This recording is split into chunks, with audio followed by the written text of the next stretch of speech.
Yellowstone Supervolcano hidden underground channels revealed for the first time.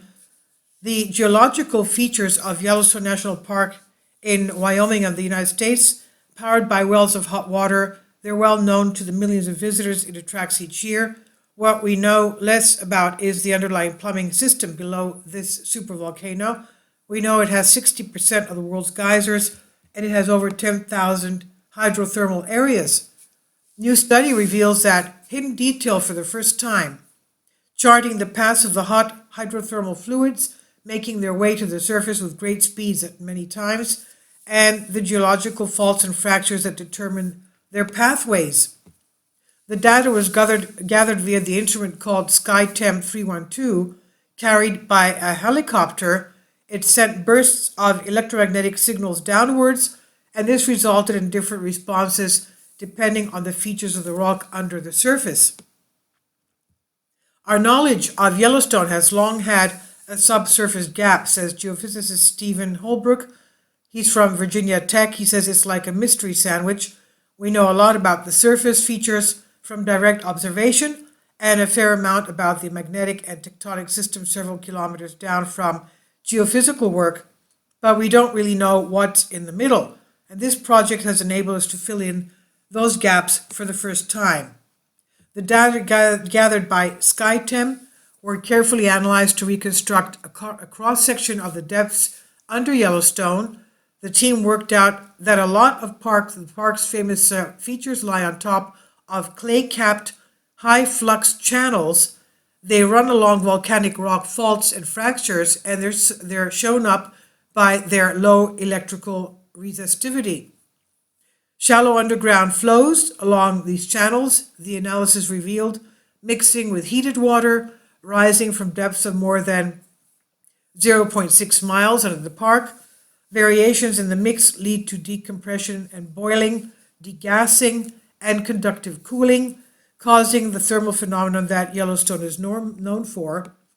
One of the surprises in the study was the similarity in the deeper structure under the parts of the park with very different chemistry and temperatures on the surface.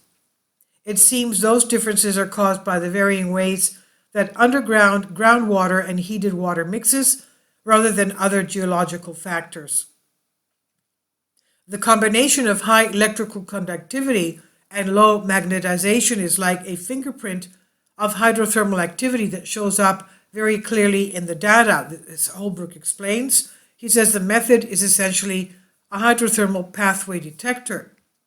The helicopter and its attached SkyTem were not able to cover the whole of the almost 9,000 square kilometer or 3,500 square mile park, and the scanning resolution was not high enough to identify individual water channels leading to specific features, but the data is still very useful to scientists in a range of different fields. Biologists, geologists, and hydrologists have already expressed an interest in using this data. The authors of the new study say they are looking at everything from microbiological diversity across the park to the historical record of past lava flows. The work reported in the study could even be used to get advanced warnings of volcanic hazards, which occur when the clay layers under Yellowstone get temporarily sealed off, leading to a dangerous, potentially explosive buildup of gas. Holbrook says, the data set is so big that we've only scratched the surface with this first paper. I look forward to continuing to work on this data and to seeing what others come up with as well. It's going to be a data set that keeps on giving, he said. This has been published in Nature magazine, and it's on Science Alert by David Neal. Please leave your comments, and thank you for your support. Kindly support my Patreon account. The daily posts are 5 videos daily, and they are totally different from what I have on my YouTube channel. Thank you so much for your support and that you find all my content so interesting. You'll find the Patreon account details in the description box below.